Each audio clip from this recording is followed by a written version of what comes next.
Let's talk service delivery. You here with your host Neville Williams. Let's engage and discuss service delivery. Thank you.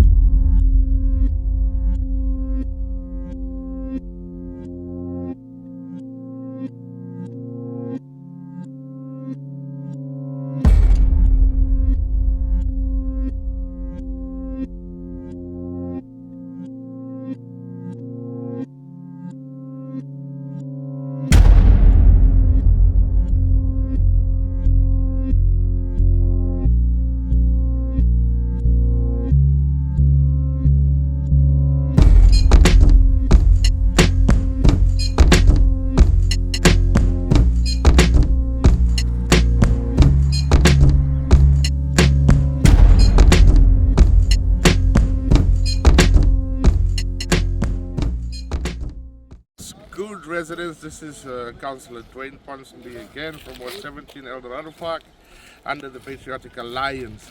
And thanks for joining me on this journey of Let's Talk Service Delivery. This is a pure service delivery set.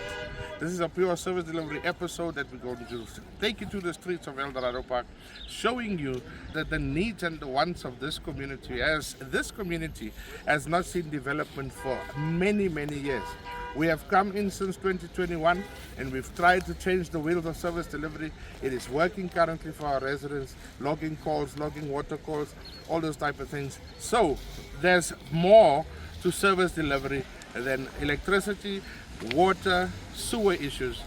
There's humanity, there's all those type of things that's also related to service delivery. So join us weekly as we will showcase and we will speak to the service delivery issues in our community and within our people. Back again, it's me Neville Williams from Ward 17.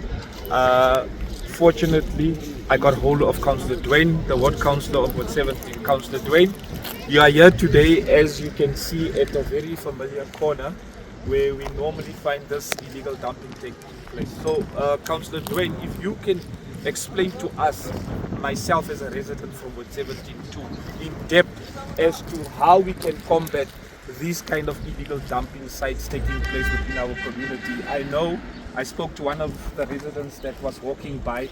They actually asked for us to adopt skipping bins, you know, the big bins that's being used by Pick It Up.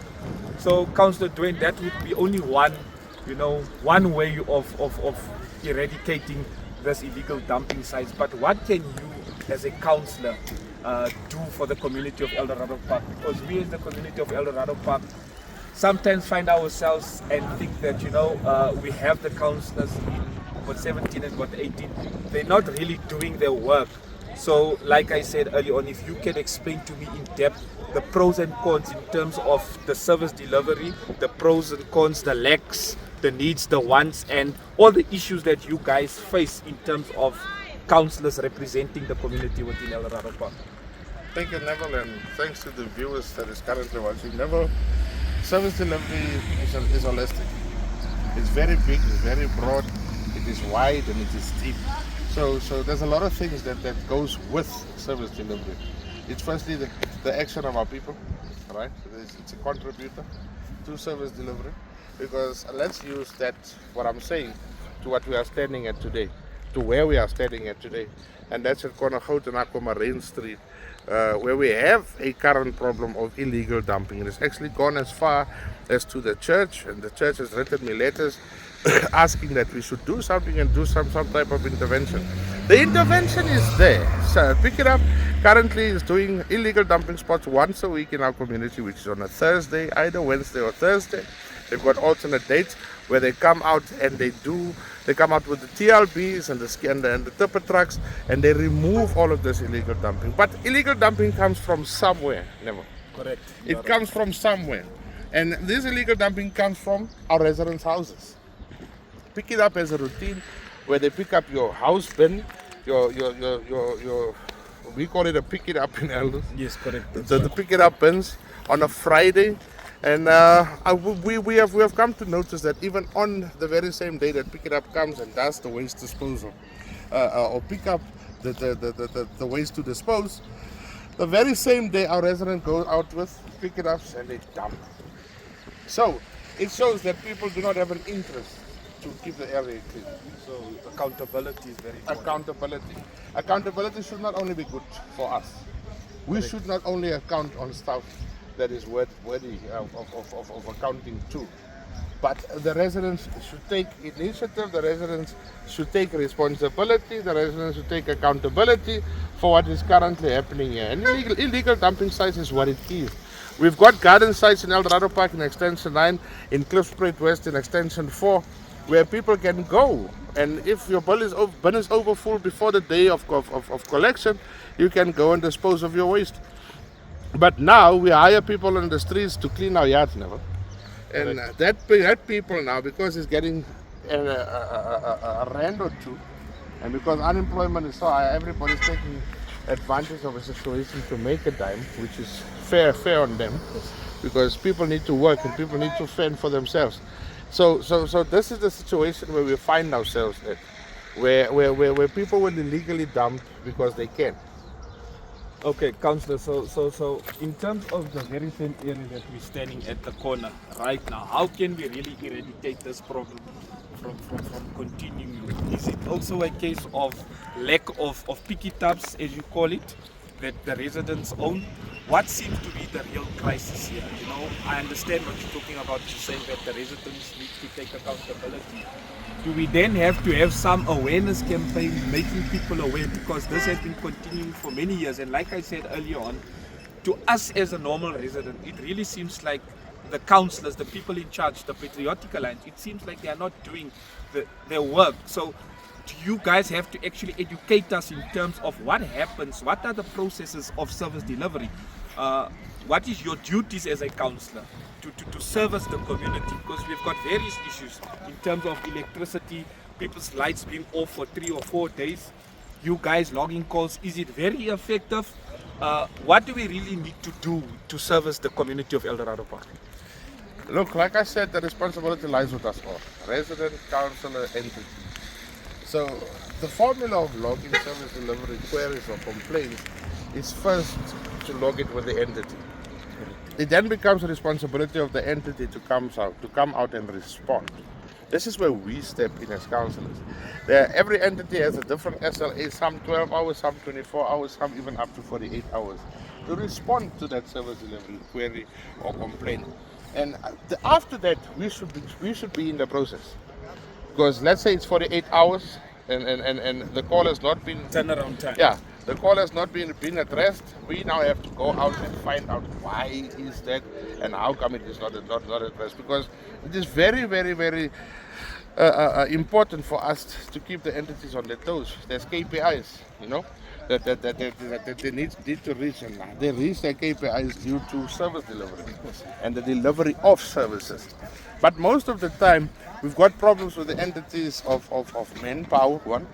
Resources, secondly, which is your plant in some cases, it's your contractors in other cases. It's all of those elements that is playing against the wheel of service delivery.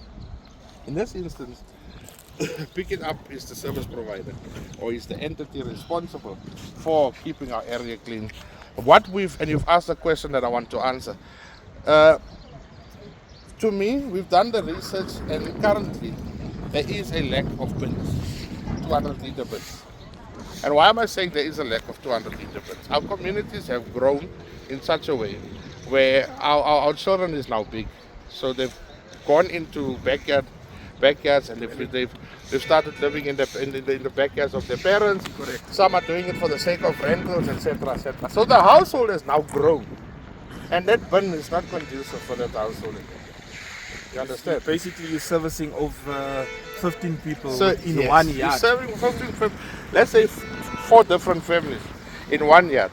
So it's all 4 different families disposing of waste, which means that bin before the next Friday will be filled.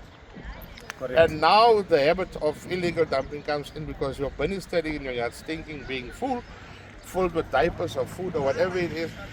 Your alternative now becomes the first corner. You resort to the first You corner. resort to the first corner and you throw your dead down there without request. Niemand gaan jou sê nie, jy worry nie. We are just lawless. We're living in a lawless society. This affects a few people. Others are not even concerned. Let us be honest.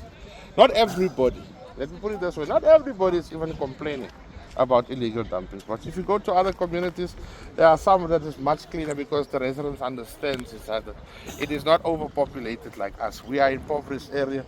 Our people are unemployed, not even opportunities, etc., etc. And this now leads to us becoming backyard dwellers, cleaning up people's yards to earn the next loaf of bread, those type of things. So these are all things that is adding up to what we are seeing here today. You know, so it's not only a factor of service delivery, it's serving the needs of mankind first. And that is what we are not looking at. We are not looking at the employment factor and empowerment factor, etc., for our people. We're not even addressing the housing issue. In as much as we are fighting for the housing issue, if that can become the relevant issue or the topic of the day, that can eliminate a lot of what you are seeing today as illegal dumping. Yes, I think that plays a great role in terms of the housing crisis that we as Eldorado Park are facing. So a lack of housing will enable us also to do much better, you know, going forward.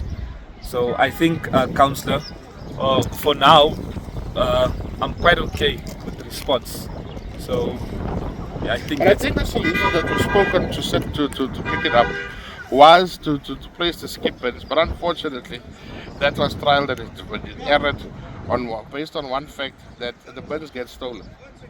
We're living in a scrap metal society, so in the evenings the bin stands here, foreign trucks just hooks the bins and off it goes, and tomorrow we will think that it's picking up that came to remove the bins, just to find out way back in the runs that it was actually stolen. So it's a catch-22 situation. We are calling on the Department of Environment and those people to start looking proactively into solutions. Because if we put out bins here for recycling purposes and start cooperatives on every corner of these illegal dumping sites to empower people, because waste is money these days. You know, if we put separation bins in, it means we're doing separation at source. This is the source, so we are doing the separation of waste material. Right here, people can earn from it, keep the area clean, and this is the solution that I presented to the equity. Okay, Councillor, last but not least, we're standing at a very specific site also where we had the swimming pool. So in terms of you were talking about accountability, this place was vandalized. So by who now? By residents, by people within the community of Eldorado Park. But and the reason why I'm making note of that before the patriotic alliance. Before the patriotic alliance. But what I want to make note of, how do we? Because you have some people who are vandalizing, you have some people who's protecting the infrastructure within the community. But how do we, or you guys as councillors and entities, how do we combat such things? You know, this is basically a heritage site where we all grew up and we were young kids swimming at this very same swimming pool. So our hearts are broken because we don't have a swimming pool anymore. So how do we combat things like this from happening in the future? Look, it's awareness and education. It's not only awareness and education, but charity starts at home, and our discipline. We've got a big problem in Eldorado Park with family discipline, because our kids has become reckless, and we've got a responsibility as parents, we've got a responsibility as guardians to correct this behavior.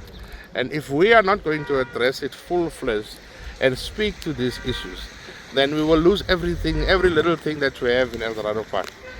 This pool was purely vandalized in sight of everybody, in sight of SEPs, in sight of everybody. Everybody knew who the culprit was, but today it becomes a councillor's issue, and that is another thing that we need to fix. Everything that happens in this community is the responsibility of all of us. People are stealing paving every day. It's our infrastructure, it's our essential infrastructure. It is needed for that blind person with disabilities. We need to walk on that pavement without tripping, you know, those type of things. But it now becomes the responsibility of the councillor. People see their cousins stealing pavement and they scream, "Councillor, councillor, councillor." When we get here and we go to the police station refuses to open cases.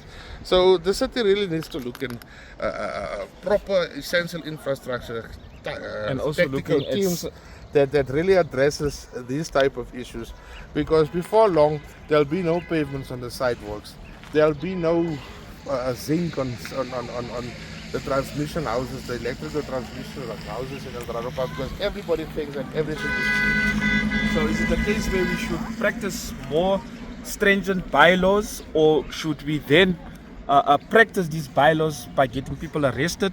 That's breaking the infrastructure, Councillor Dwain. Because really our community of Eldorado Park is going down. We as the community feel helpless. Our community didn't look like this before, and truthfully saying, people are holding the Patriotic Alliance accountable.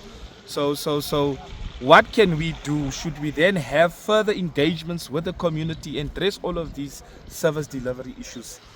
In closing, Councillor Dwain,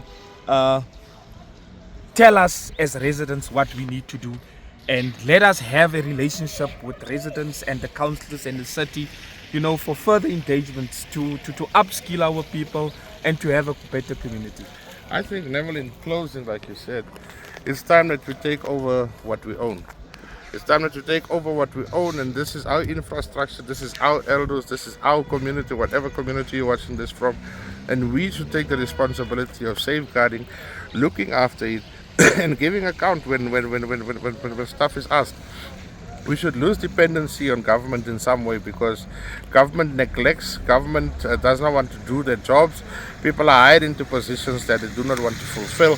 If you look at SEPs and those type of entities, they fail us most of the time, because they're not responding to all of our issues on due time and good time, and for it to become a relevant case and for prosecution to be able to take place. So we as residents have a responsibility to look after our own. And there's a few communities in Eldorado Park that is very, you can use them as examples. It is looking after their little bit that they have. And you will not go into that area and go and steal pavement or steal somebody's, pick it up, because neighbors are still neighbors. We're still living with each other. Your child is my child. That type of behavior. And this is where we need to be as society. This is where we need to be as residents, as people. If you say you're from Eldorado Park, there's a sense of belonging. There's ownership. And we need to take part of that ownership and pocket it and say, not in my name, not in my community, not in my street. And we take over back our communities. Thank you very much.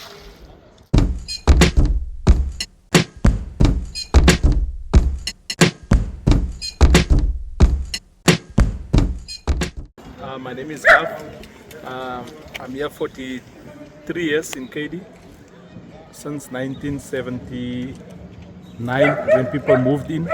So I'm also a reformed gangster living within this community, where we have many social ills like your gangsterism, your drugs, unemployment.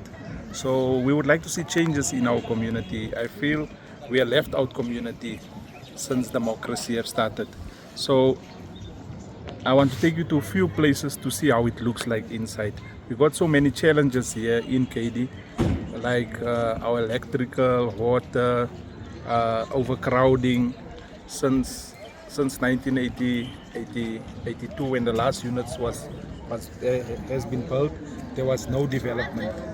So I would like government to come assist us. We're facing challenges with our houses. It's falling apart because it's standing here for plus minus 40 years and upwards. We really need help.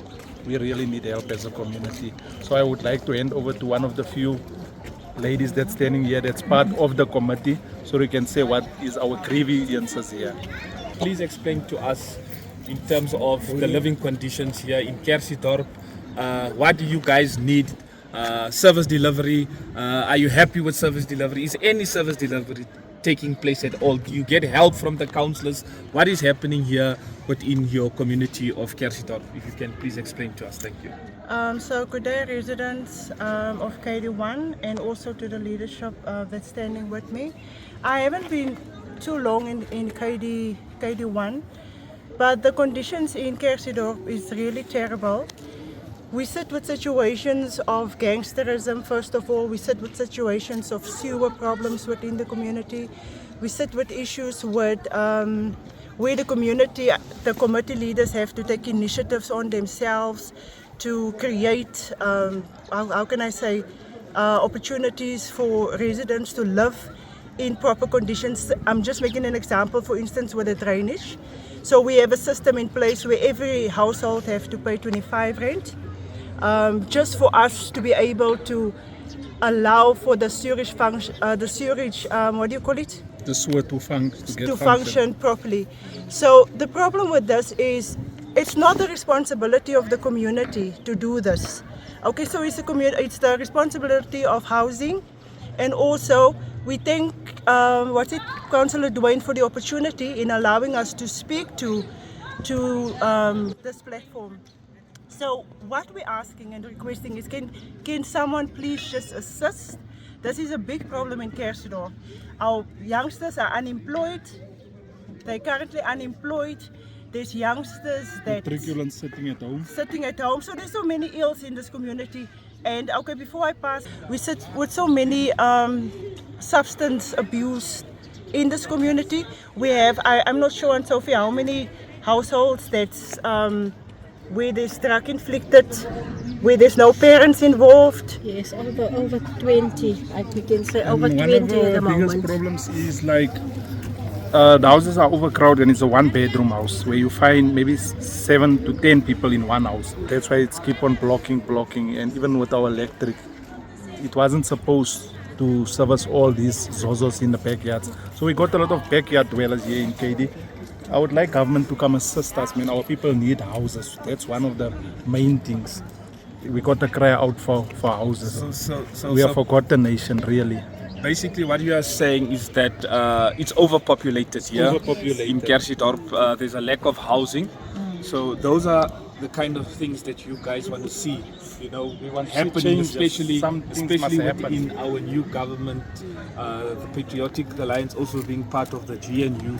So those are the kind of things that you guys expect, and what we would love to see happening in our community. As I said earlier on, being on the channel is one thing, but I'm also a resident of Ward 17. I grew up in Eldorado Park.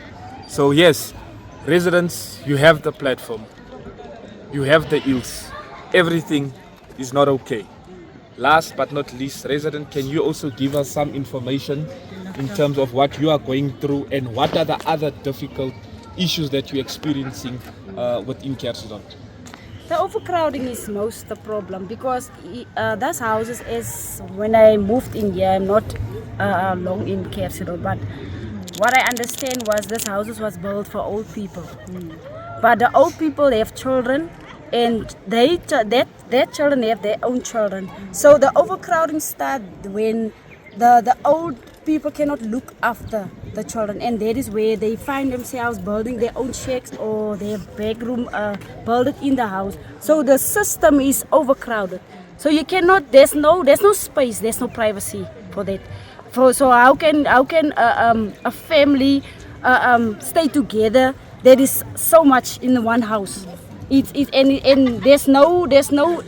So there's no peace. There's no peace. So you said that it's not nice. It's not nice. We're staying with 20 people or 15 people in one house. Where's the privacy? Where's the children going to do their homework from? En dis al oor 30 jaar Ja, wat dit oor so is. 30 jaar. Wat dit so is. Ja. So dit is glad nie lekker om so te bly. Ja, ons Luister, ek hoop government can hear or listen to the plea of the people. We are really stranded with the conditions that we're living in. Currently, we are desperate as a resident from Eldorado Park with my neighboring community called Kersedorp. So please, residents or government, please see to us, look at us. We are part of this community. We are part of this current government. We are people who also suffered when it was apartheid. Today, nothing is being done for us. We feel left out. So what we are asking is, look at us. We are part of this country. Thank you.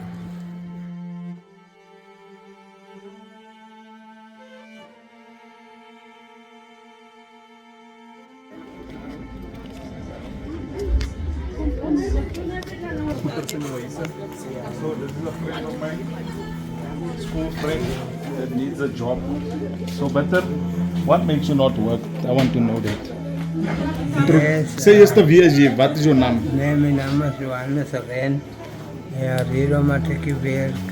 Het niet is omdat ik ziek gevallen, gebelanderd enzovoort. Maar Het jy nou letterlik het lees? ja, nee, elektriek. Huh? Ja, ik heb elektriek gelezen. Okay. Dat is de strijd. Nou met wie bly jy so beter? Ik ben samen met jonge mannen. Jou familie. Ja, mijn familie. En ik ben het zo. Hoe kan is hoeveel is julle wat in die huis in bly altyd saam? Onze 6. En na my kamer, wie bly daar? So die kamer. Dis hoes. Jou neef. Ja, mijn anker ze kan. Ik is Hy promoveer. Christiana. Okay, ja. Maar niemand werk in die huis nie. Nee, niemand wil. Daar achter ook, Kyle, daar achter vat alsjeblieft. As jy onder die point maak gou. Alsjeblieft. Okay.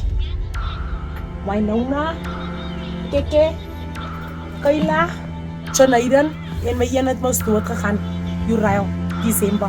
Soveel was er altyd. Ons is 6 senior huisen en dan sit ek ja in die Hoe room. toilet? Daar ons gebruik daar binne by butter en dan sit my kind, Jonathan, my pa, my ma, my oudste suster. Ja, ons net ons is 9, julle is 9 altyd saam by getel het. hoeveel is ons altyd saam? 1, 2, 3, 4, 5, 6, 7. Ja, ons is 9, we 9. Welcome back. Let's talk service delivery. We're here with the councillor of Ward 17, Councillor Dwain. Councillor Dwain, I've spoken to a few residents.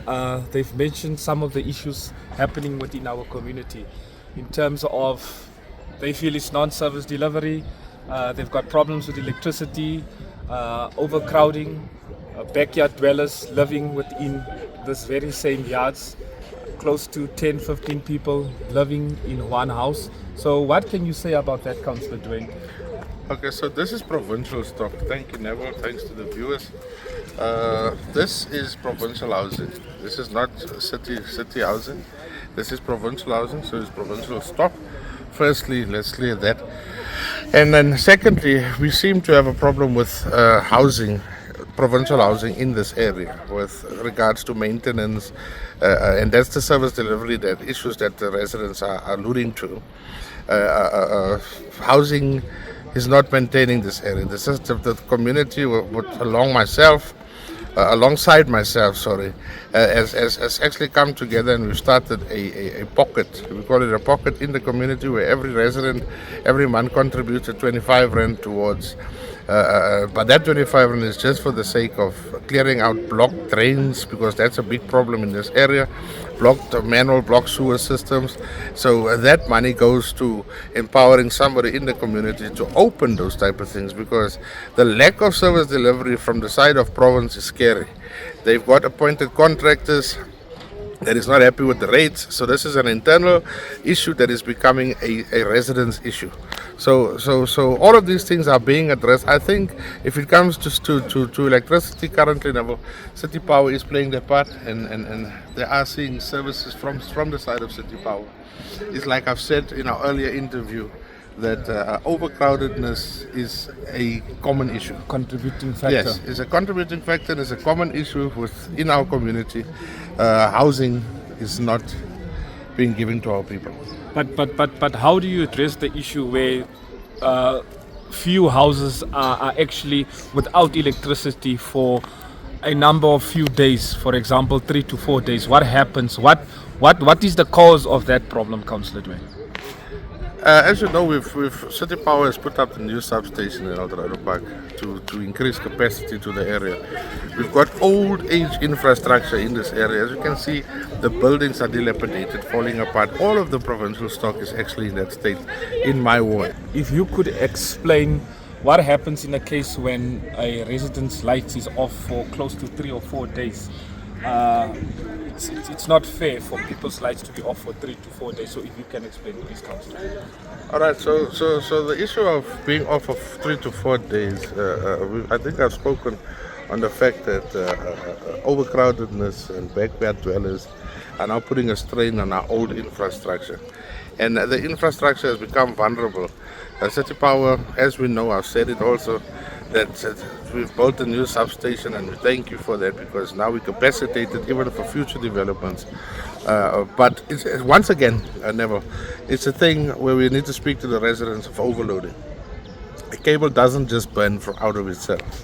A substation doesn't just trip out of itself. You know, it's our responsibility to use power efficiently, and considering the next person, because it's not only us staying in Eldorado Park. There's hundreds of other families that is in the area, and if we are doing stuff that is not compliant, we are doing connections that is not compliant, illegal connections, those type of things, connecting Zozos with the extension wire, not putting up circuit breakers in the houses, we're going to have trips, we're going to have residents like you've just asked. I want to apologize for that also in advance, or for those that have suffered and lost, because a lot of our people have lost appliances due to negligence of others.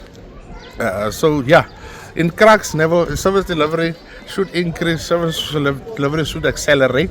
Basically, that's the best word to use. And we need to, as councillors, have our foot on the ground, because that's vital and it's important. That's why we will not find us sitting in an office.